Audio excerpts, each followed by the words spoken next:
Ежегодно 24 мая в Российской Федерации и, конечно же, в нашей Чувашской Республике отмечаем и празднуем День славянской письменности и культуры, у истоков которого стояли великие просветители славянского народа Кирилл и Мефодий.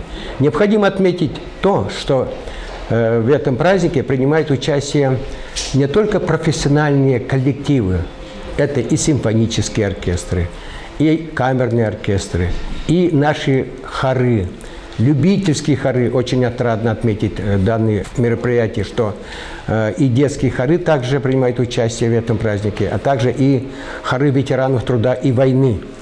И мне бы хотелось, чтобы, конечно, этот праздник, он имел свое дальнейшее такое же, очень большое такое творческое развитие. И отрадно то, что именно участники принимают в этом празднике с большим удовольствием, и исполнительство всегда выглядит профессионально и крепко.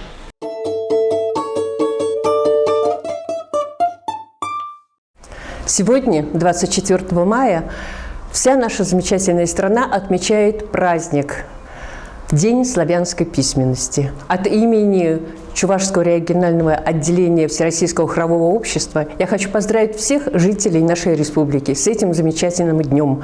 Наша республика всегда славилась и славится голосами. Действительно говорят, что это поющая республика. И каждый год этот праздник очень широко отмечается в республике. Мы и в этом году готовились собрать многотысячный хор, но в связи с событиями каждый будет петь у себя. Я поздравляю всех. Пусть песня звучит в ваших душах, невзирая на обстановку.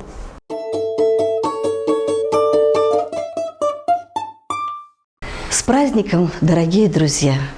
Сегодня мы со всей Россией вместе. Вот уже несколько десятилетий отмечаем, пожалуй, очень важную дату. Дату, которая заложила основу нашей российской культуры. Это огромное событие, когда сливаются воедино голоса всей России, голоса всей Чувашии. Когда-то Петр Хузангай назвал Чувашию краем 100 тысяч песен.